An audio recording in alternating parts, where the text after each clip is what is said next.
views and opinions expressed on Geeks Under the Influence are that of the panelists and not of our sponsors, Amazon.com and TeePublic. Parental discretion is advised. If it was actually heaven for He-Man, then you would think that they would have some villains or somebody to fight on a regular basis. These are all champions of fighting. There's a lot of testosterone just sitting there, And they're like, you're in heaven now. Nobody fight. If you got King Shark rolling and being like, muscle babies are num-num, then you'd be good to go. Stop eating the champions. Stop it. I mean, King Shark would fit in perfectly, though, with like all the, He-Man characters. Because, again, we have a giant B-Man. We have, King Shark could just be from Masters of the Universe. And also the naming of that character is just as lazy as all the naming of characters in He-Man. I know, it's referencing Buzz Off. I'm sorry. Well, that's not his real name either, though. Oh, King Shark. It's Nanaue? Yeah. Nanaue, yeah. Nanaue? Yeah. But he's King Shark. I really appreciated it in Suicide Squad that instead of just being King Shark the entire time, they actually called him by his name, his name the whole time. When they got out of the water and walking on shore, whatever was on the shore, I don't know what it was, formed his name. Oh shit! Yeah. Well, that's all you could see of it. Utilized during the entirety of Suicide Squad. They incorporated the environment to inform the next sequence that was about to happen. So Scott Pilgrim, I love that shit. Very Scott Pilgrim, no, absolutely. And I was fucking here for it. It was a little bit jarring at first when it first came out because I'm like, is this something that they see? oh yeah, we gotta go to the next. This is 2 days prior. The next day, what? Is there a narrator that's on the Suicide Squad? Is there narrator as one of the? No, now we're back to Masters of the Universe. Yeah, right. But I thought it was a brilliant use of the environment to inform that this is a comic book movie. It was treated. There was plenty of meanwhile. Between the scenes. Yeah, the one that had the scrap metal on the roof is one I'll be looking at a bunch of different times. A remarkable shot. I'm still in awe of how the various pieces of metal in the foreground came together to explain where the story was going. And then as the camera moved forward, it broke apart, and it was all elements on the roof that just happened to form it in that perspective. That was really smart. And the red cameras that they used, they are so tiny. They're this tiny little cameras that are on gyroscope, and they shot it entirely with the red cameras. Oh, really? Is why there's no static shots in this movie. Oh, yeah. For Suicide Squad, you need kinetic action at all points. James Gunn. I mean, he's now done enough of these. He knows what he's doing. My interest in seeing Suicide Squad was literally James Gunn. Yeah. There was no, oh, good, they're going to make this one better than the shitty first one. I didn't give two shits. James Gunn getting to do what he wants, Suicide Squad, rated R, I'm fucking in. And before he started really getting into directing, I mean, fuck, one of my favorite remakes, Dawn of the Dead. Yep. Fucking James Gunn wrote that script. Which is so funny that James Gunn is kind of informing what happens after the Snyderverse, and he and Snyder worked on Dawn of the Dead together. Yeah. That is kind of funny. I didn't even think about that. That he was sitting in a seat with his little fucking pen and rewriting scenes during Dawn of the Dead. Well, Zack Snyder's like, I don't know, maybe more slow-mo. And he had to work with Snyder as the director, as a writer. And then years later, he's taking over, to a degree, the tone of what's going to happen in the... He made the good DC movie. Yeah. That's fucking... Because I'll be honest, I doubt he gave two shits about the direction of the Snyderverse or anything like that.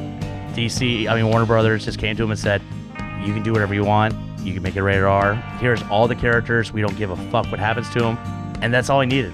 He's like, I don't need to watch anything prior to this. Yeah, because the original Suicide Squad tried to tie in the Snyderverse. It did. And there was none of that. Even in his interviews, he's so more flippant because he's done 2 Guardians movies. He's been involved in Infinity War and Endgame to a degree and producing on that. And then Suicide Squad. So he's done a bunch of superhero movies at this point, including Super. Yep. And at this point, he gives no fucks anymore. I just get a kick out of the fact that Warner Brothers jumped on Marvel, overreacting to some shit and said, oh, so you're not doing Guardians 3. What do you want? We'll give you whatever. You can do whatever you want. And and now motherfucker's on top. You got to do a Suicide Squad movie, and now he's back to Guardians 3. But that's what we're going to be talking about on this episode is Suicide Squad, was it the Suicide Squad? The Suicide Squad. Just to differentiate. Yeah. We're talking about the 2021 James Gunn directed Suicide Squad movie. We're going to get into the spoilers and all the weird shit that happens in this movie on this episode of Geeks Under the Influence, episode 220. Welcome. Things at work and shall be again. A changing of the guards, the tides marching in. You think you can hold out, but you know you're wrong, so you better join us now. You better do it fast, or you will be dead. Lie down on the gun, this is compromise the dead.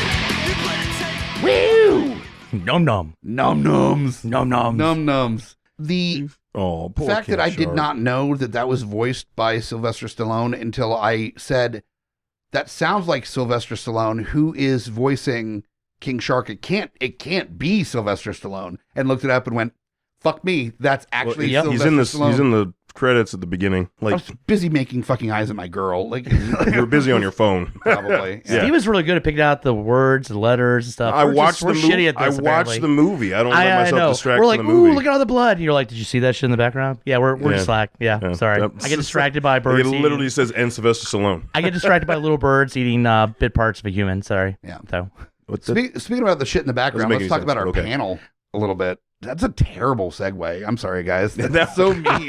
The intro was really good Speaking segue. That of, was very. so mean.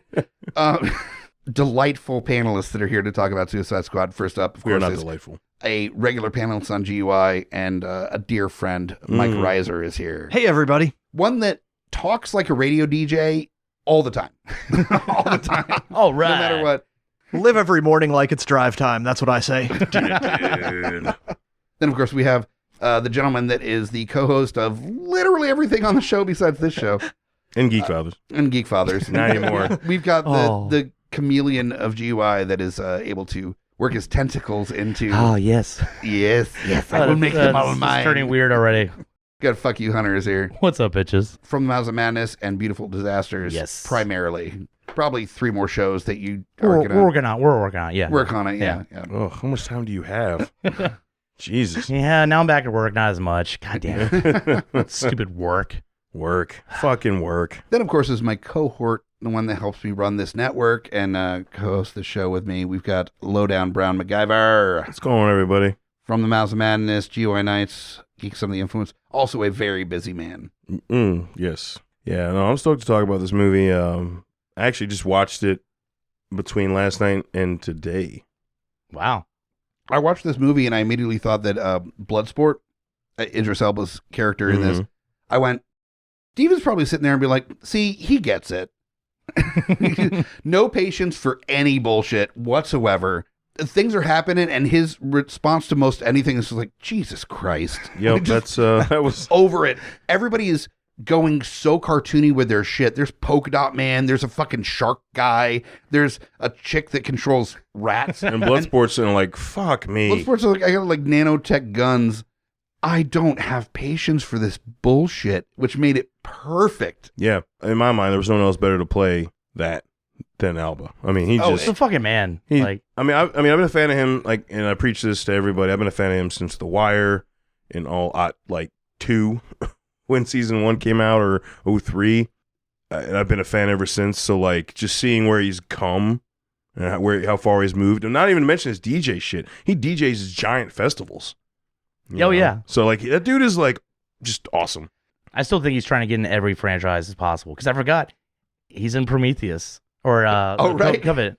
Yeah. So Yeah, he's literally, in Covenant. He's in DC. He's in Marvel. he's the motherfucker. Fast and Furious. That dude is at his foot in Nah, everything. He's not in Fast and Furious. Don't disgrace him. Oh, Yes, he is. He's in Hobbs and Shaw. Hobbs and Shaw. That's not Fast and Fast and Furious. Furious Hobbs presents. and Still Shaw family. is superior. It's part of Too the, Fast and the Furious. extended, the Yeah. FFEU. It's the cousin that only shows up to brag about how much he succeeded in life. That's Hobbs and Shaw. Fast and the Furious is the fucking addict that just got out of fucking rehab.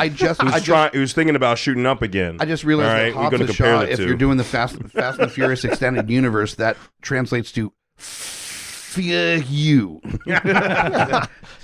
Oh man. Perfect. All right. Last but not least on this panel, and I mean, you're on every episode. The man who runs this shit, and you run your co-host on Deeply Upsetting. Yep. You also run a fun-filled Fan casting show. fan casting. Yeah, that's a good way to put it. Smack my pitch up. Like, that's just a fun it's fun to think of your own, create your own movie show. If you could create your own movie where budget or talent as a producer was not part of the game, Budget to get the talent. Yeah, That's yeah, it. yeah, Budget yeah, to yeah, get the talent. Yeah. then wee. Yeah. No, it's awesome because it's a show that really I think amplifies actors that could handle this property from what you've seen, because you have to pay attention to what they've done before. It's surprisingly not always casted with Jay Baruchel. Like it is. It's tough sometimes. Yeah. Sometimes for sure. Because you realize his actual acting prowess. Anyway, this is that's not Mike it. the Hobbit Bickett we're talking That's about me, here. yes. Yes. So no Jay Baruchel is Conan the Barbarian. You haven't tried to sell that. I would fucking watch that He movie. could have been, instead of Sean Gunn, he could have been the CGI mocap dude for the Weasel. He would That's have true. he would have been great for that. Just glue some Yeah. hair on him. Mike the Hobbit Bickett, number one super fan of Jay Baruchel and your host of this podcast. Check out GUIPodcast.com for links to all the shows on the network as well as this show, links to our social media. Converse with us, have a good time, and join the family of GUI, and tell your friends for sure. Before we get into anything else with Suicide Squad things, first off is that the panelists, we need to hold our cups up, because we've got to toast the passing of a true comedic genius. Trevor Moore has left this mortal coil, and it's painful. I've been a huge fan of Whitest Kids You Know since they came out. He is from Virginia, from the Charlottesville area, and It's close to you. Yeah, like I lived in the Shenandoah Valley for a while, and then moved to Richmond. So I was You technically grew up in the same area. Waynesboro, Charlottesville. It's not much, going difference as far as that. and Reiser, you got the chance to meet him, right? Yeah, I first met him as a teenager because I also grew up in the Charlottesville area, and he was an absolute legend of comedy there, making prank phone calls to my friends and neighbors on public access late at night, and then watching his meteoric rise to go first to Saturday Night Live and then onward to better things, to his Whitest Kids You Know. I saw them at the Aspen Comedy Festival right before they got signed. Absolutely very nice guy every time I came across him. That's amazing. And I think in the last year or so, the Whitest Kids You Know uploaded a lot of their sketches to YouTube. Yeah. So Because it's not streaming anywhere. it's not streaming anywhere. So I have the first season on the DVD. So it's kind of like Funny or Die, where everything's on YouTube.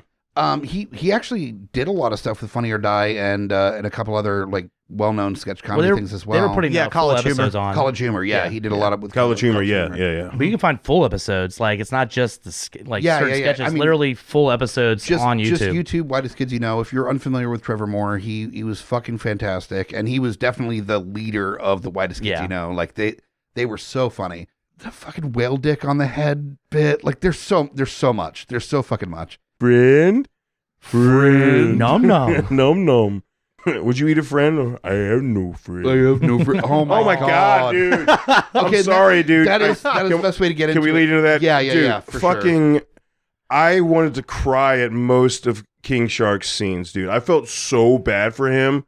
Like, and I know there was an intelligence level thing that they made adamant with Waller early in the film. He's reading upside down. He's like, That "Oh, is it's a such a hand. good book." I love this book. I'm like, okay, I get it. But like, as the movie goes on, he's either like getting fussed at by somebody in the group that is supposed to be his team.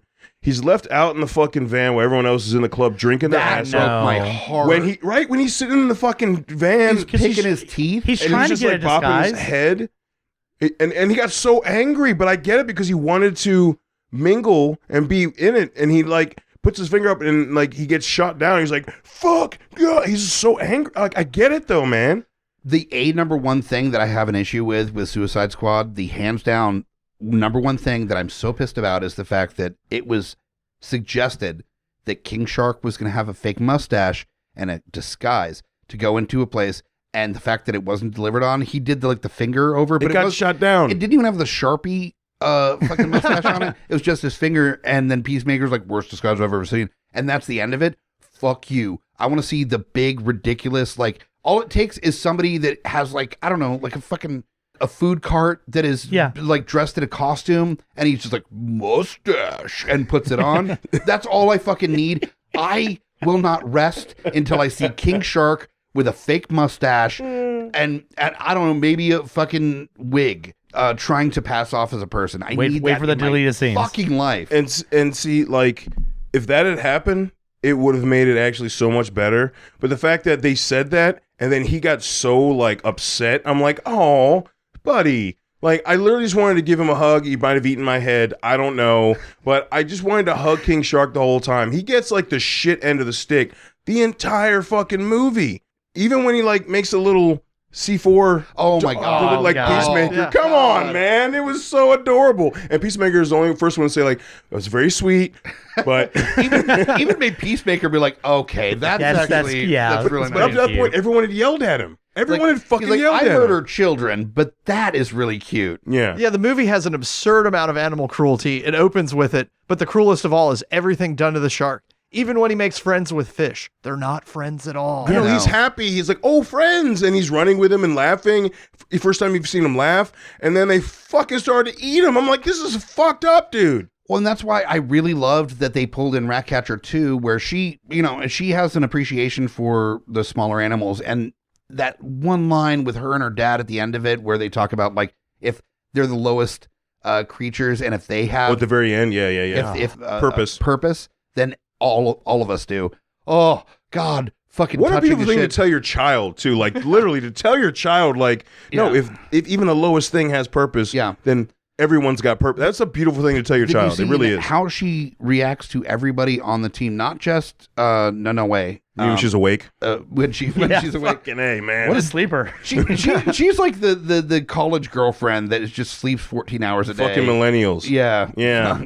I do not like that. That is a I don't know what the word, but that is a whatever for millennials, because fuck that. Technically, we all fall into the category of millennials. Millennials are 40 now. That doesn't count anymore. Exactly. Yeah, Fuck that. but no, the fact that the way she approaches everybody on the team is with kindness and sweetness, and even to the point where the reason she's in there is that she was trying to like coyly steal money from a bank with her rats, and she got caught, and they're like, yeah, they registered my rats as a lethal weapon. Yeah. So I ended up in fucking Blackgate or whatever the fuck it is. But the balance between King Shark and her is why both of them work in this movie, is because you see the kindness of King Shark, and then one of the characters that is clearly the heart of this team, Oh yeah. being able to like coexist in a way that they're the ones that aren't the top three. There you got Bloodsport, Peacemaker, and Harley. Harley. Yeah. as being the big. Okay. Bullshit RoboCop. He was big too. He played RoboCop in the remake. Oh, Rick. Oh, Rick Flag. Rick yeah. Flag. Yeah. God damn it! I forgot he was in that Yeah. fucking Yeah. movie. No, he. Those three are the big three: Rick Flag, Yeah. Bloodsport, and Peacemaker, Peacemaker. yeah. Yeah. And then there's Ratcatcher, who ends up being the biggest hero of the fucking day. She's the one. Yeah. yeah, I mean, yeah. you know, you see the names on or who's gonna be in this movie, and there was one I was like, where's he gonna show up?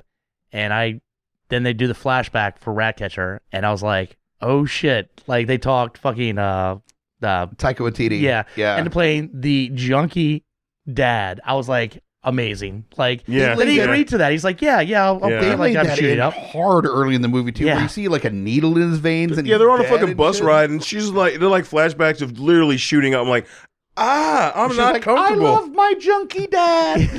I just was a little caught off because I was waiting for, which Suicide Squad member is he going to be, or is he became? Nope, the junkie dad. Junkie Dad. Yeah. Junkie dad. But he had one of the greatest scenes in the whole film. Oh yeah. As we just talked about at the end. That was literally, to me, one of the greatest scenes in the film.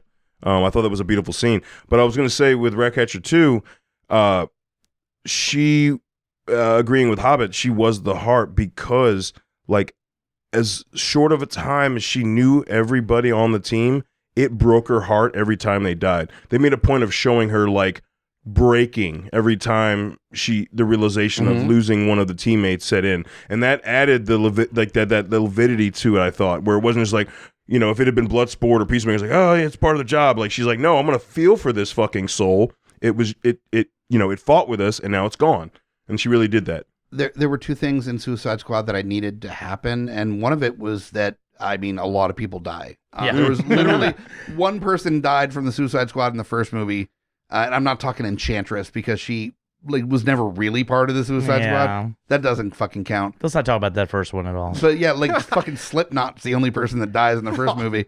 And they're like, yeah, Suicide Squad, where most people live. Yeah, fuck off. This movie, out the gate, everybody dies.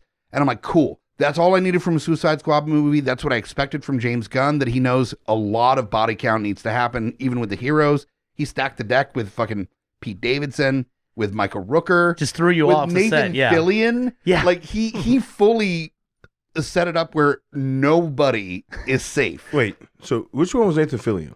He was TDK. Yeah, TDK. Yep. He was the... Holy shit, that Which- was Yeah, him. that was him. Because all you see is his mouth. But no, that's fucking Yeah, Nathan TDK. Fillion. Which, when that shit happened, like, everybody's got their stuff. They're taking out people, and then his arms come off. I was like, and the soldiers stop what they're doing. As his arms It's fly just through amazing. them, it's and so they're ridiculous. like trying to slap, and they're like, It was like really? a fucking Three Stooges movie. Yeah, he's literally just trying to Soldier- smack him in the face. They're just like in amazement, like, is this supposed to do something? Like, they were so confused as to What does TDK mean? Well, The that's one of the greatest lines where the boomerang was just like, all names are letters. I'm like, okay, Yeah. that was good. That's based on a character called like Arms Fall Off Guy or something. Yeah. It was totally a joke character, and that's not actually a real DC character. It was an homage to a clearly fucking terrible character. Yeah. It was hilarious. The second part, and Ratcatcher is very much a part of this, is that these are all characters that have felt like removed from society, felt like they were loners, like they didn't have a clan, they didn't have a family, they were alone in the world. You've got King Shark, who might be the descendant of a shark god. You don't know.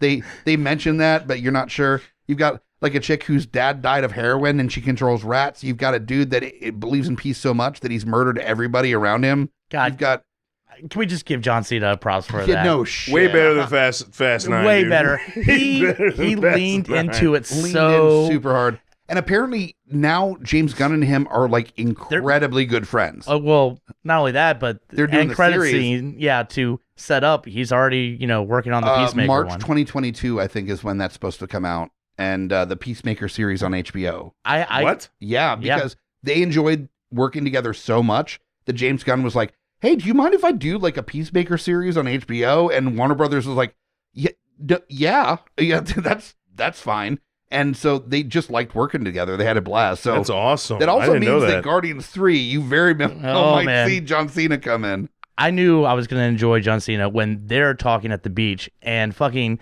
Bloodshot's like, eat a bag of dicks.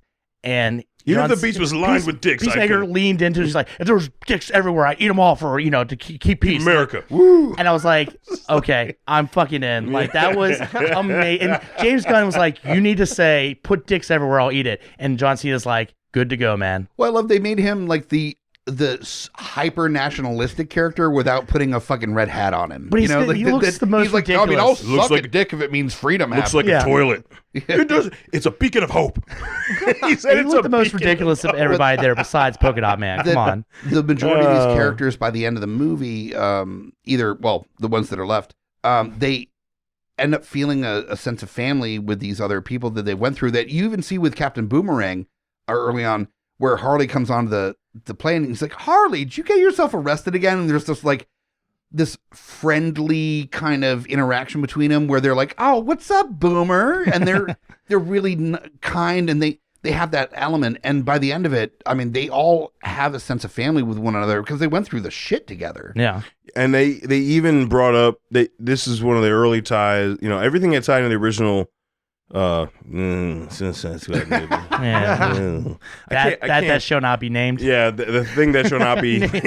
Yeah. It's just like This is the Suicide Squad. Exactly. The interaction between, the look between Boomer and Harley right before he eats it was awesome because he they were like, no, and like he looks up and like gives a little grin and like gets obliterated by the fallen And helicopter. Harley's like, Yeah, it was awesome. Genuinely not crazy Harley affected, like interpersonally affected. Exactly. I love how you have all these characters and then it goes, all right, are you ready? Task Force X. Like already setting up like, yeah. This isn't even Suicide Squad. These guys are the level below that. I also love that Harley ends up being like, oh, Javelin, like you got a sexy fucking German accent. I'm fucking into this shit. And he's just like, I like my Javelin. Oh, and she's like, fuck, I'm gonna fuck you later for sure. And then he dies, and she's like, fuck, I was gonna fuck you. Still got his stick though. I was gonna fuck you so when- Still hard. got his stick. When he's telling her, he's like, do it, and dies, and she reacts as you should, like, what? God damn it, what were you Do gonna it for fucking who? say? Who do I do it for? Like, he was like, do it for, like, who? and Who those are the fuck? things that James Gunn really brings out is, like, he didn't stop the action. He just threw this little bit in and then back to the killing, you Yep. know? Yeah, the details are very well assembled. I'm genuinely not a fan of superhero origin stories. How many times do we have to see Bruce Wayne's parents die? No Please shit. stop. We all know they died. Seriously. This was brilliant, the way that single lines of dialogue would let you know somebody's backstory. Yes. 100%. All it takes sometimes is just an offhand remark. No way. He might be the descendant of a fucking shark god. We don't know. Yeah. And then that's it. That's all you need to fucking Yeah. know. They show people things like bow to him at the beginning to let you know, Sure. like, he really is. Like, and I bring that back up because I think that was Gunn saying, like, he really is. It's just not really going to matter later on because Right. we're dealing with an alien. Like, And I want to touch a little bit on Project Starfish before we get into the first break. I'm here. glad Wait, they changed wait, the name. now when you Project say Starfish was Starfish- terrible. Are we talking about buttholes or what? Yeah, we're Yeah. talking. Fuck. Starfish is the name, dude. And that And the was in fact the that trailer for Something fuck's sake. about John Cena with a gloved hand holding a little pen and writing notes, being like, nope, not buttholes. Yeah. He probably wrote not buttholes on his notes after that moment. Was fucking perfect. And then hand, that Oh, yeah. King Shark's like, this is my hand. And they're like, very good. Yes, yeah, it is a hand. Good for you. Just Then that- you got me, fucking AKA Bloodlust, like, we're all going to fucking die. Well, yeah, because Like, then you have it's like- yeah, Polka and then Dot Polka Man. Dot Man being like, oh God, I hope we die. so. I hope we Yeah, die. Which, fucking Polka Dot Man also. All the intercuts mom, of his oh. mom Oh, God. were When he's the- dancing at the club, dude, I lost it. I never thought I- I would see a superhero movie where they inserted somebody's mom as all the characters and a fucking kaiju. All And a right, kaiju. literally cried laughing when he's dancing in the club with Dude, his mom. it's so good. So- but he's so- like getting on. He's like feeling himself. It's like, oh, yeah. I'm He's in like dude, it's your 70s mom. garb and just like fucking hand in the air. Saturday Night and Fever, baby. Saturday he was Night John Fever, Travolta at so that scene, fucking hard. and it was ridiculous. Like I all loved of it. all of these, my moms want to fuck me. Ew, so bad. so bad. No, but that's the point. Is that even early on they set up is like, I thought you were the crazy one. It's like, no, don't hold on. worry. Yeah, Don't worry, I definitely am. And then he shows up being like, yeah, yeah. So at first, when they're still in the first night, when they come ashore and they are going in the woods, they said they camp here, and he had to walk off because he was getting so swolled up with his polka dots. yeah. That dude, God that- damn it. I thought he said he had to release him. Like, I thought he went to like jerk off and just like shot polka dots everywhere because he was like hunched over. Think about it. Watch the scene. It could be any Watch three the options. scene. There's I'm like, three holy options. shit, he's like nutting polka dots. I guarantee, and I want to ask this question to James Gunn, that Polka Dot Man is a virgin because he was experimented on when he was a child by Yep. his mom. And so he was at a point where any kind of visceral reaction to something creates like polka dotting happening. So there was probably a high school moment where he had like a high school girlfriend and they were fucking around and he killed her. Like, Oh, yeah, I'm sure. She Oh, yeah. melted in front of his eyes. Filled her up with And polka so, dots. and so, his Right mom in the turned mouth. into like the mom from fucking Carrie, being like, "No dirty pillows for you," and just like kept him in like in a fucking attic or somewhere. And that's where he feels like, so man, I wish I could find somebody that would love me for me. He's Yeah. the one knowing that if he fucks Bruce Banner style, like the person might die. So Yeah, like it's more Superman rogue. style. So like, yeah, Bruce Banner's fucking a chick, and then he comes, and then he turns into the Hulk. She's being split in half by his green dick. Or so, like Superman nuts and like the womb just erupts. yeah, out the back of her. Yeah. Or Rogue.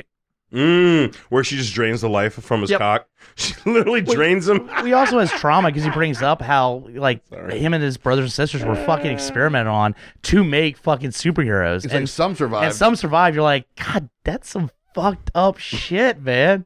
But through it all, he's still a nice guy and still friends with the Milton. only mere mortal on the Milton, team. man. Milton. Fucking Milton. Oh, Who's Milton? fucking Dude, Milton. fucking Milton. But I love that is that this is a dude, and that pulls into what I was talking about earlier, is that there's a group of people that have never had any sense of like community. They've never had family. They've never had friends before. And so Polka Dot Man, he's sitting there being like, I hate my mom. And people are like, cool, that's weird. But also we've got like a shark guy. So I'm not going to spend too much time worrying about you having your uncounseled issues with your mom. Like, that's not the weirdest thing here. So he feels safe with all these people. And the fact that he was able to reach what he wanted as being an actual superhero before he died. It sucked that he died at that moment, but also he reached his precipice. Yeah. Technically, they had a shrink on the team when Harley. I just don't know if you really want her assisting. Yeah.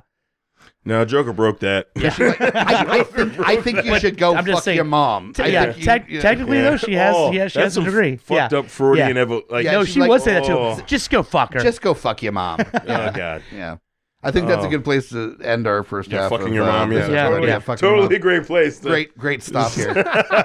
So, Hello, listeners, and go fuck your mom. Yeah, no shit. Instead of fucking your mom, maybe go check out some of the other shows on the network. We're going to hit up some of those on the break. When we come back, we're going to be talking about what we're drinking, do a drunken scene or two, our sponsors, and then more about the Suicide Squad There you go. on this episode. So stick around. We'll be right back. Coming straight from the mouths of madness, I'm Lowdown. I'm FU Hunter. Do you love horror? We fucking do. So this is a podcast dedicated to all things in cinematic horror. We're talking movies, television, composers, special effects artists. We're going to fucking cover it. So if you love horror, Embrace the madness.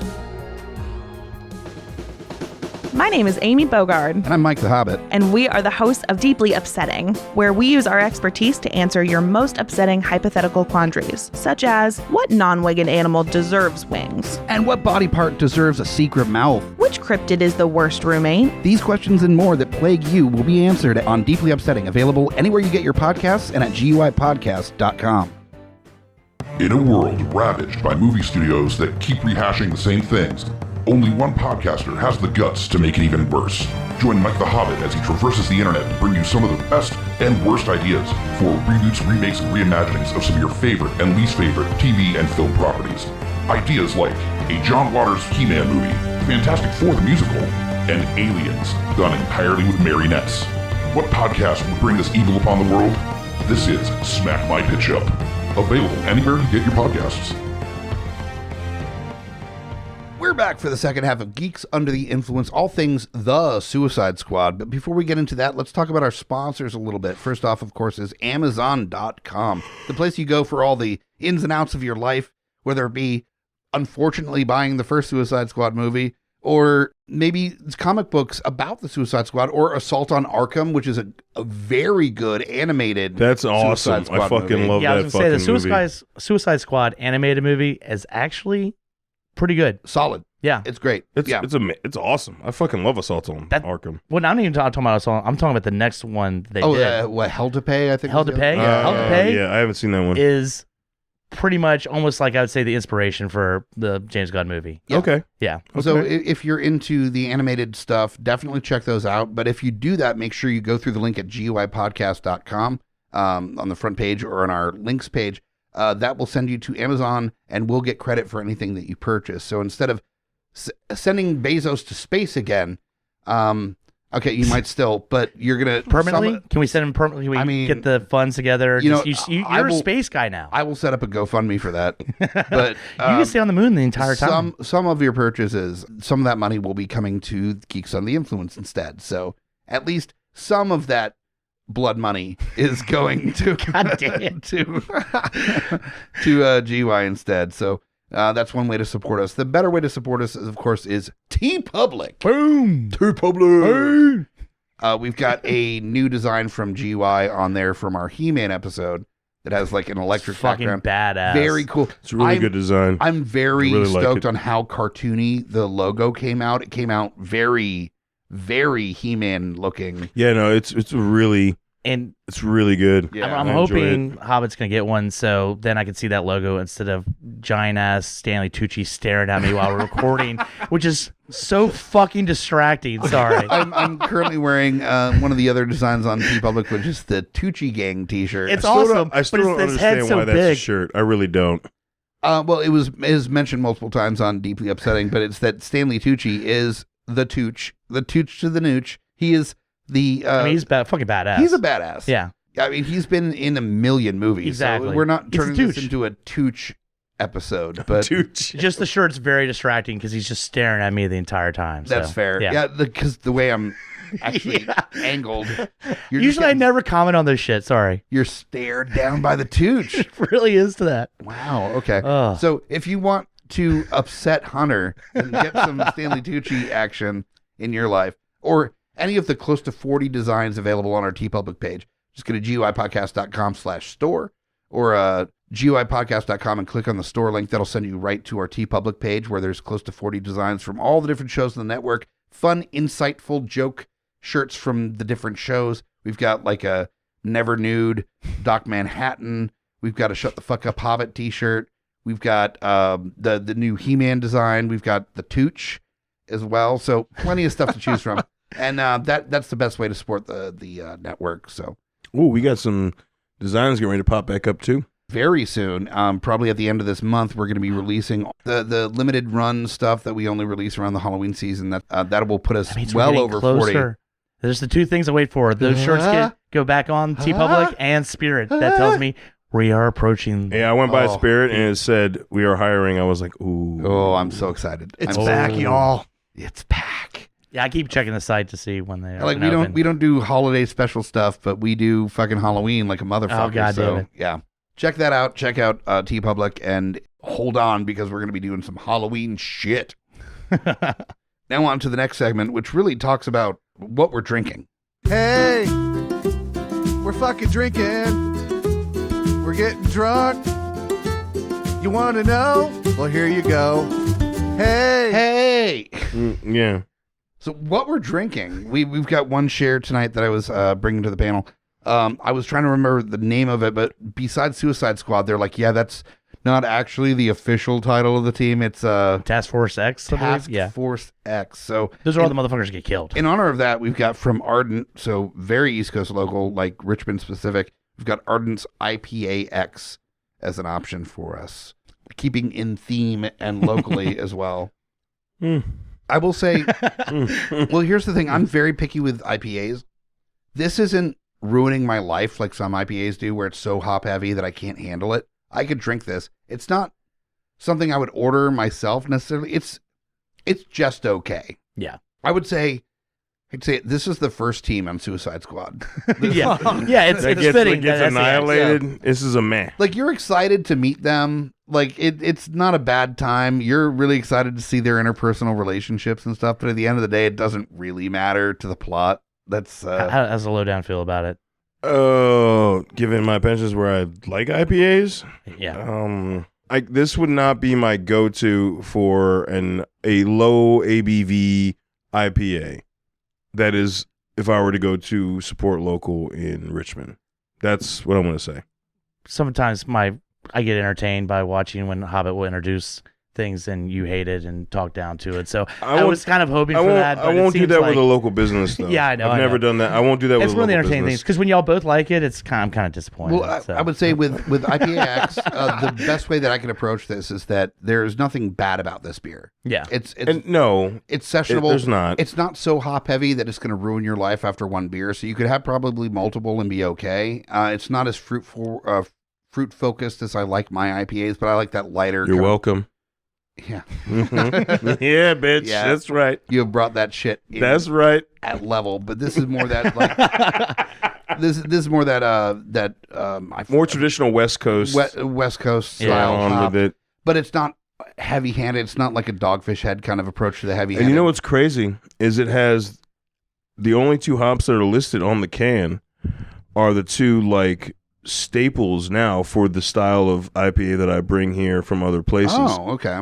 Yeah, these two hops. Citra and Mosaic. Yeah. They are like made to be married in a celestial like. And granted, this isn't as heavy as some of the IPAs as far as ABV. No, but we're I mean, still there sitting are at places- a 7.1, which is not. You know what else is a 7.1 that has Falcon Smash, and that is local too. And it like curb stomps this Yeah, but it's beer. also like, That's I Falcon like Smash. Coca-Cola, but I'll drink Pepsi in a bind. that is not accurate. Like, no, Falcon Smash compared to this is like this. It curb stomps this beer. All right, good. Sorry, I'm saying like you gotta. I gotta. you gotta have. I Some got what I wanted. Sorry. You've got to have some versatility there as far as like I like a lot of stouts, but that doesn't mean that I pick the best stout and that's all I drink.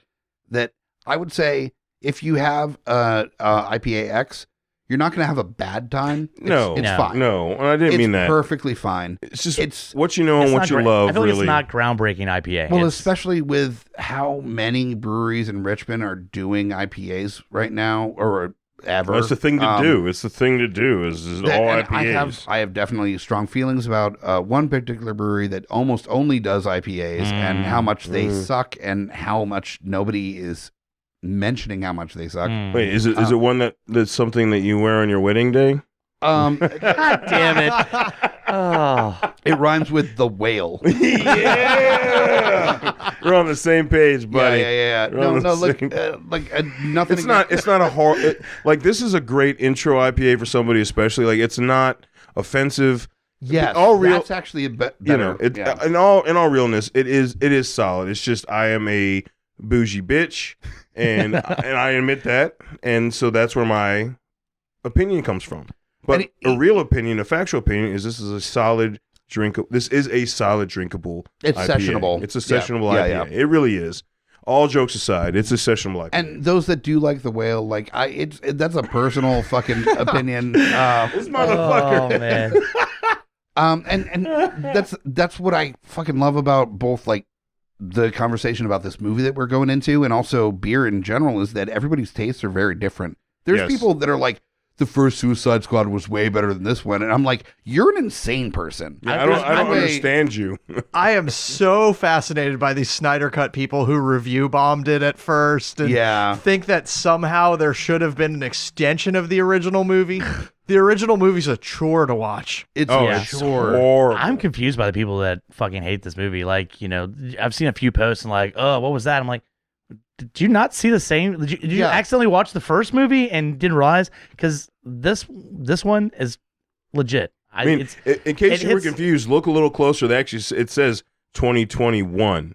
Yeah. So, like, if you were confused on HBO, the original says 2016 or 17. but they might respond with, oh, the one with Harley Quinn. You're like, God damn it. No. But like this one actually says when you go on HBO, because I like I said, I started watching it yesterday. It 2021. Yep. Like it's you're watching the right one. Watching this one was a weird experience for me because it has problems, but the pieces are so much greater than the problems in this one that it's absolutely delightful. Oh yeah. It just plays like an independent movie, in my opinion. It does not play like a big studio blockbuster because the dialogue, the That's beats, a really good point. How like it goes through it literally. I said it's like Scott Pilgrim meets The Boys meets Super is the best way I could put it. What it doesn't have is Harley Quinn breaking the window of a fucking fashion shop to get a purse and going, we're bad guys, that's what we do. Diminishing her character to a level of a fucking shoplifter. But what it does have is as soon as she spends a whole day with this, like the most powerful person in this particular country where they're trying to find starfish alien, Murders she fucking the not only does she spends the day with him, she gets that dick and then she murders Yep. him. No, she gets her Fucking- rocks off. yes. Then she murders And him. and that's why I'm so on board with the fucking empowered post-Joker fucking batshit insane Harley Quinn. This is the best. That's Harley Quinn to me. That is the best. Like, I've never so on agreed with board. Harley Quinn attached to Joker's hip. I've always dug Harley Quinn when she's been on her Harley own. Quinn is too cool to be just a side note to Joker's You character. mean a side bitch? That's Yeah. what she like. Literally, they wanted to pawn her off in the first one as a side bitch. The most interesting She's not a romantic side bitch. relationship that Harley Quinn has ever had is with fucking Poison Ivy and not Joker. Like, They Can we gave get her that in the movie, please? fuck yes. they gave her a Punisher scene. They did. They gave her where They gave her the she walks Punisher out. fucking jail hallway scene. Fuck It's yeah, the they only did. difference is she's Season 2 smiling Daredevil, and baby. having a fucking ball where where Frank Castle is just, I'm killing the fuck out of you and you and you. She's like, you're next. Oh, you over there. Like she's having fun as she's murdering the fuck out of so many people. So they even give him similar intro, like when it happens in Daredevil season 2 when Frank's in jail and he has that hallway scene. There's a moment where Frank's like, it's a split second thing, but you see John Bernthal go like, all right, and we're just gonna go into it. There's that scene where like she's kind of like, it's kind of like cutie at first, and then when she kicks the door open, it's like that was her moment where it was the same thing as Frank's face, like here we go. And she just kicks the door open, and then from then on, she's just murdering motherfuckers. It's beautiful. Yeah, and it's an absolutely great contrast with her prior outing, Harley Quinn Birds of Prey, because her Yeah. jailbreak in that was not nearly It was weak violent sauce. enough. It was weak sauce. It was great when she was shooting glitter everywhere, and then boring when it refused to kill any of the bikers. Truth. I agree. Well, and they were showing like she has the 2 machine guns and she's nailing motherfuckers, but then they were like, no, she's gonna do some fucking close quarter, hand to hand with that spear, shit like Yes, that. And and- so just Oh, so the you're not beating just with like, the oh, jail she's. door cell. Come That's on, what dude. I'm That was saying. like almost to the point. That was gratuitous, but it was awesome. But it's what I'm she's saying. like bang, bang, It didn't bang. just basic her with the fucking machine guns plowing down everybody. She's really like grabbing motherfuckers, slamming their heads in, fucking stabbing them with the spear. with the all fucking kinds of when she shit. ripped a part of her dress to make like a fucking That was choke. fucking awesome. And then the dude slit the dude's throat. Yeah. With his own hand. That was gorgeous. This is I mean, this fucking is the Harley gorgeous, Quinn. man. I like, in my opinion, I've been waiting for to see with Yes. this movie and that scene specifically, because you're like, so she's just kind of crazy and that she's on this team. No. That scene right there said this is why she's on that fucking team. She Now, just fucking took all right, out no shit. 30 motherfuckers. I will say the whole movie obviously is aggrandized, but there's one scene where it's just like, hey, come on. And it was with Harley. It's when she first does her plan of passing out and people leave, and she fucking leg locks the dude around the throat. I'm like, okay, that's believable Yep. enough. Obviously that's something that legit can happen. When she picks herself up with the extra body weight, I'm like, no, this femme is not that strong. No, but that being said, that was still an incredibly cool choice as far as like stylized. stylized for the way she did it was awesome. Yeah. But as far as for like giving depth, giving the oomph to her character to like not have her fall to the tropes of the typical like action male trope where it's like they could automatically have this subhuman strength. Like, let's face it. Like, if we're trying to break away, you've got the machismo that always brings this testosterone-driven That's shit. the hill. Like, I'm not dying on it. There's a moment when Starro's out there that she jumps like 2 fucking stories onto a fucking patio. Yeah, that's Suicide Squad to me. This is no that hill. That was the one moment that she, for me, instilled any kind of superhuman abilities. That she jumped 20 feet. Yeah. All the rest of them, her like wrecking dude with her thighs. No, I was still on board with that And because the setup was it's so way closer to Because reality. my thing was that seeing the so far from the reality made sense for Suicide Squad because of Suicide Squad, where that scene that seemed almost to like want to make it more of a reality based scene until the flowers. I will die on this hill alongside you. The reason and the thing that you're narrowing in on is the fight choreography and the sequence that follows is on point. There are real moves that we can see used that occur all the time in the MMA ring. And so to have it open with a bit of a stretch that way, it was a little jarring. You see where I'm going? It just started like wrong for the badassness that ensued from that scene. Yes. I mean, but if you want to break it down, she also was getting tased like a motherfucker, and no matter how badass you are, you don't wake up after getting tased that many times. So you're already playing. We've already seen Harley. Playing with that. You've already seen Harley in 2 movies where she's been fucked up. You're not playing it shit. You're playing what you've already set up. We have magic nano guns that shoot unlimited bullets. And you're worried about whether or not her leg strength is going to be able to suffocate a man? Are you fucking kidding me? I worry about what the fuck I want to worry about. There's Fuck a you if you don't like it. I don't care. starfish. You got to think she does so much fucking, man, that those legs are so strong. I'm saying I will worry about what I want to worry about. You don't got to worry about it. That's where I'm at. I understand the point. In GoldenEye, Xenia Onatopp doing the same thing. That's why I was bringing that up. Kind of heralded an era of ridiculousness in Bond. Again, that was an ultra-realistic post-Cold War Bond, and all of a sudden, this lady can strangle people with her legs. That's the only way she killed people. She killed like tons of people, and it's always like with their legs again. Okay, on that note, we have a sequence on GUI that we got to do real quick. This is one that definitely kind of highlights how not involved in like the planning stages of stuff that Harley is.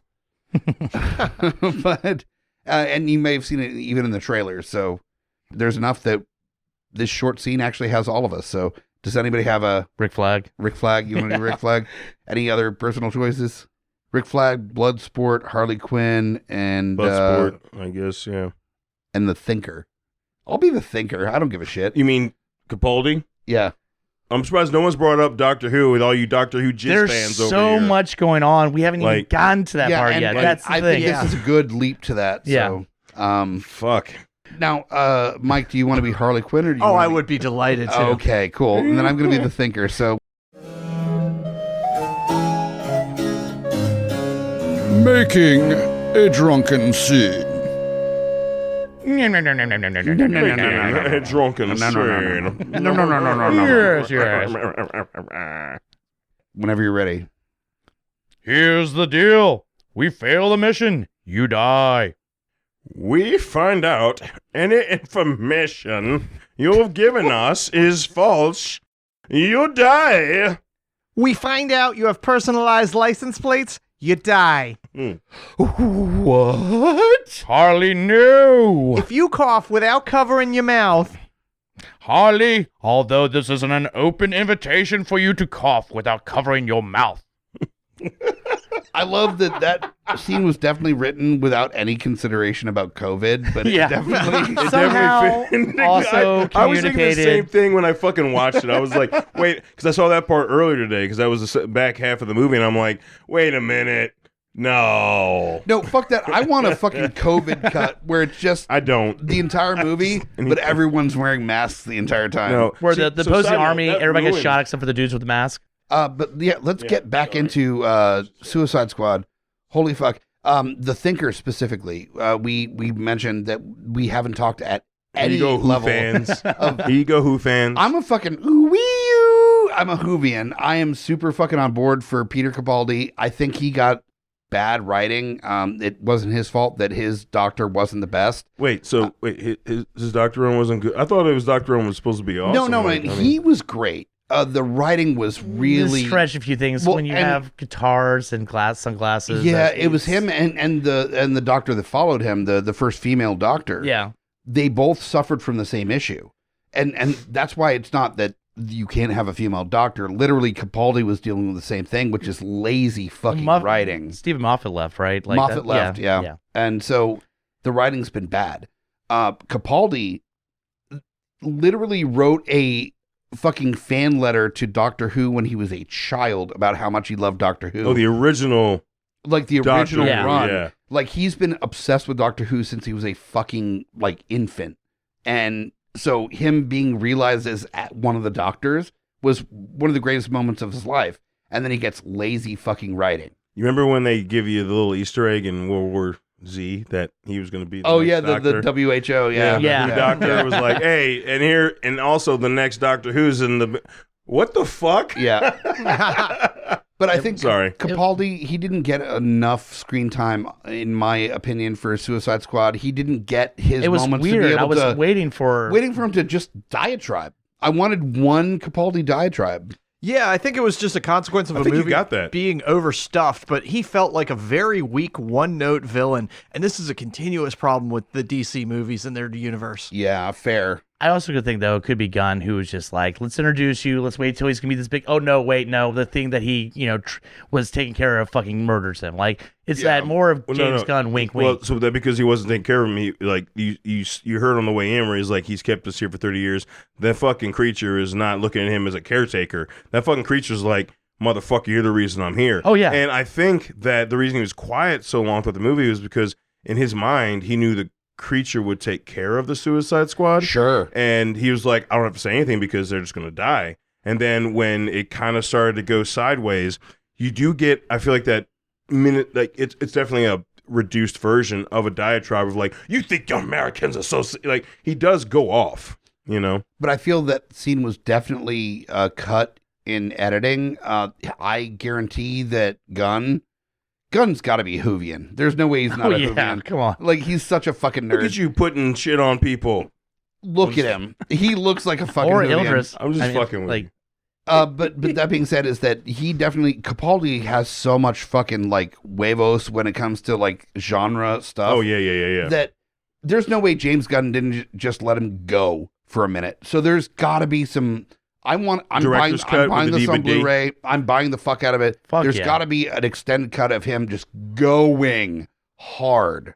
I would hope so, because otherwise his character felt like it was letting his prosthetics do the acting for him. about to All we say. got was 100%. weird looks and all this shit sticking out of his head. That was actually annoying for his character. Yeah, it I was. fucking hated that shit sticking out. It was so fucking annoying. And like they're all in disguises in the strip club, and then this motherfucker comes in with shit all over his head, like like you're trying to hide being a superhero, except this dude completely embraces it. Like it was weird to like treat It's it like like if that. you're at a goth club and a dude shows up with literal computer boards like Yeah. pinned to his jacket, and you're like, you're trying way too hard, dude. Yeah.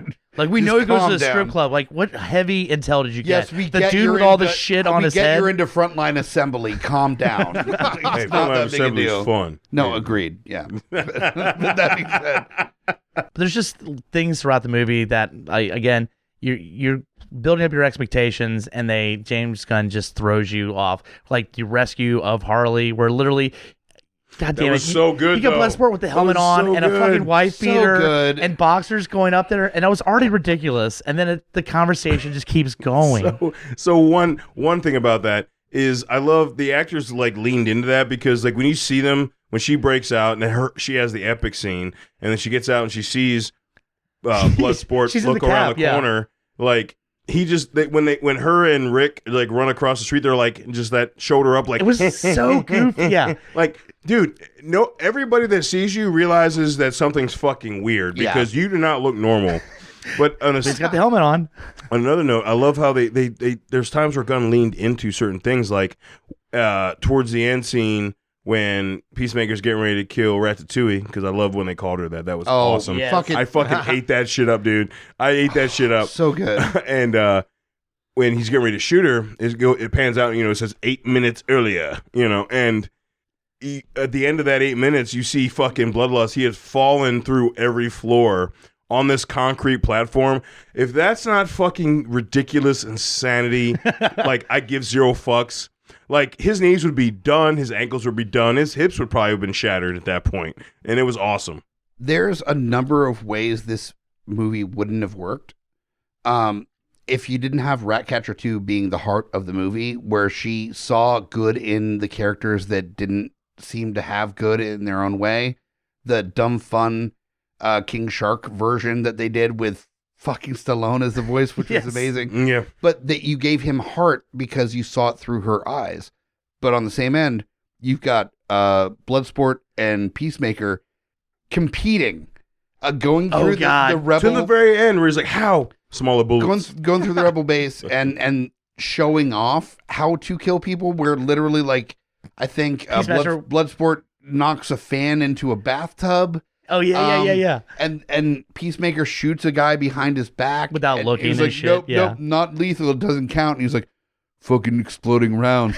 Like they even mentioned earlier on that you got two people that are basically the same version of, and then just that smaller rounds mentioned at the end of it as a final like fuck you was perfect. Yeah. And that's so good. none of the characters should have worked, but because of James Gunn, the way they played off of each other made it all work.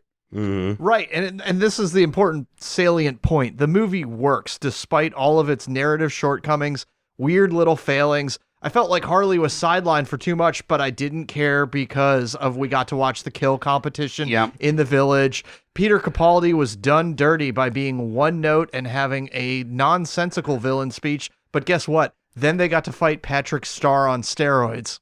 And then your third act is again turns into a kaiju / zombie sort Yep, movie yep. where everybody that's being controlled, like, okay, I was already digging the shit out of it, and I was like, there, you just went that extra step. I want to know whose mom it was that delivered the line, "This island is mine," because she's not an actress. Yeah. At all. She's clearly somebody that was like somebody's mom. It might be James Gunn's mom that came on and they're like, we put a starfish on her face and then you deliver like one of the most important lines from that character is, "This island is mine." The fucking cadence that she's delivering it is not from somebody that's been in acting before. No. Ever. The fact that he pulled out Starro, who first appears in Starro! of Justice League and back in like the 60s where you have the most bonkers ass supervillains. Yeah. He pulled him out and I thought, okay, you're going to have in the background. He's going to have his minions. but you have him walking. And I lost my shit. Especially when he turned and there wasn't an actual legs. All of them are legs. Yeah. Yeah.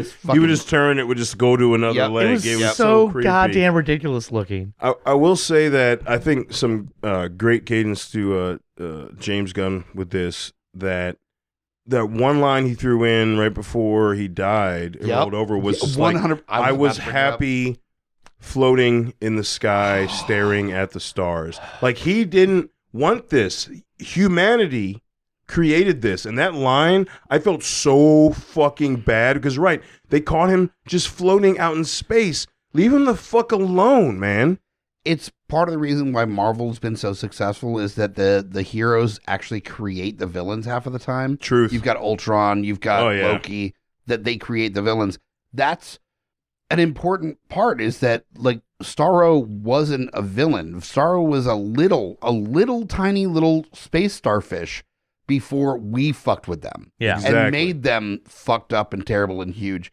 We are the villains. And to really have that as the back conversation of this is that, like, the last line he says, it was so like, fuck, man. The real villains of this is the one running fucking Suicide Squad, which I love that her cohorts find the line before she does. That's a huge difference between that movie that we won't talk about and this one too, is that she's this office atmosphere where literally the first time we see people working in her department, they are fucking betting on who's gonna last the longest. And I will always sign up for a movie with Steve Agee. Yeah, like, I'm such a fan. I love him so much. So I love that he also did mocap for some of this as well. Yep. Yeah. But just setting that atmosphere made it so much less serious. Like, just them betting on people dying, and at the end, them fucking stepping in and being like, okay, I know what we did was fucking evil, but maybe let's give him a chance, all right? Because, I mean, the whole kind of villain of the fucking movie is Waller. Yeah. Waller, man. Waller. It's like, I don't care about destroying it. Let it crush this island. Like, just get the information that connects the U.S. government to this. Yeah, you see her fully losing her shit, where she is so lousy with power that she is just like, you motherfuckers! She's flipping everybody on, like, I will blow all your fucking murder heads. all of you. And that's the line where it was like, no, they actually want to save people's lives. Like, what is actually important here? Like, they already did your job, and now they're looking to do more cool shit. And that's why you're going to kill them. Waller's job is never to save people; it was to save the face of the government. So, I love that is so much more important on this version of it than the original Suicide Squad. That Waller was like a means to an end kind of character.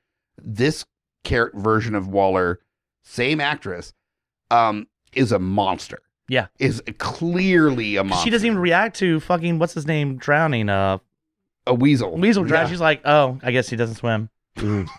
Yeah, and it should be pointed out that she's an absolutely masterfully captured character in one line, one scene. When she's having anxiety over playing golf with a senator, you recognize the ability and extent of her power and her ego all at once. Yeah. She is just a little cog in a very big machine. She's like, fuck, I gotta play golf with the senator tomorrow. And she's missing the cup. She's so stressed about that shit. I want to give a shout out to our listener, Yvonne, that mentioned that her favorite character of the Suicide Squad's favorite squad member was Weasel, which is one of the few characters that actually technically survived.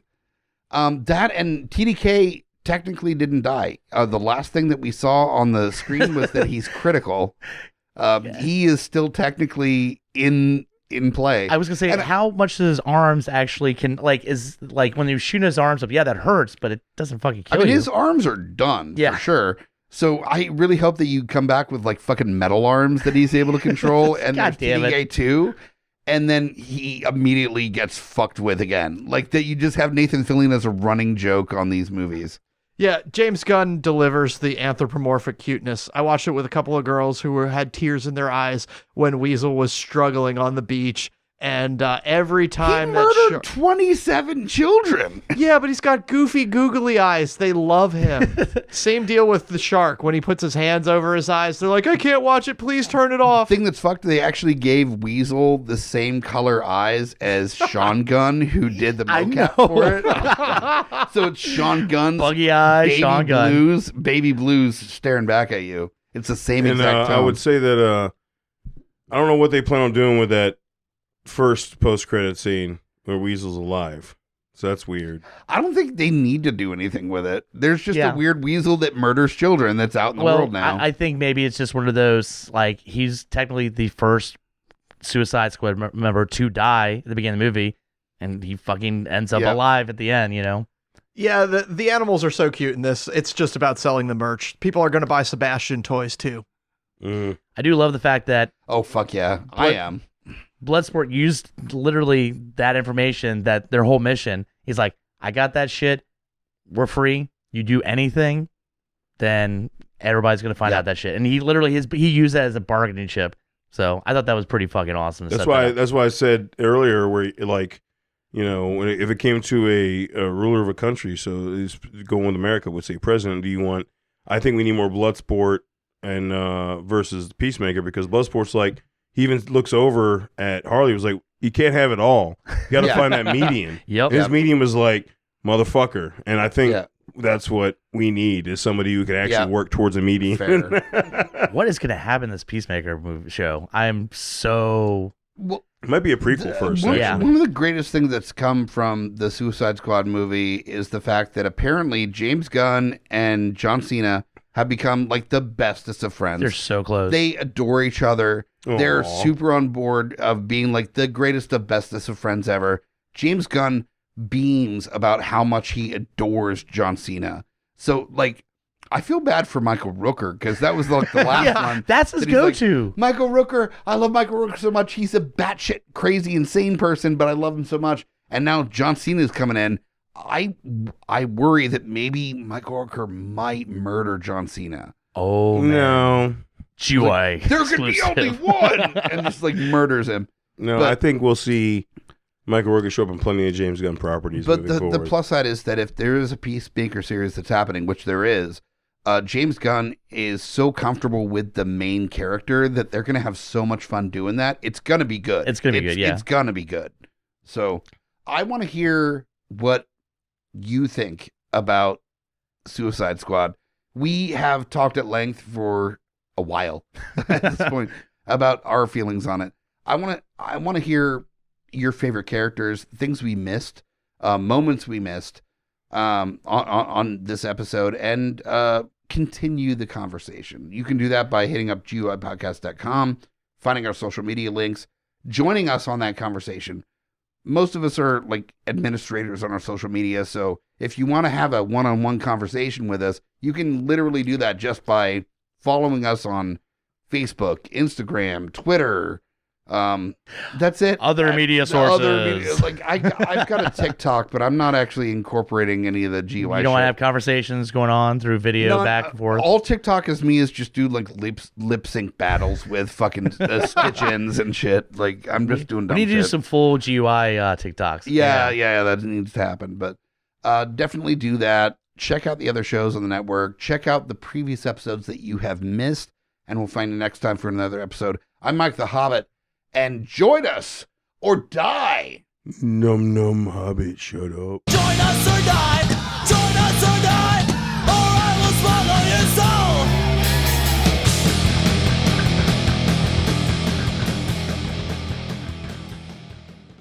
soul. GUIPodcast.com.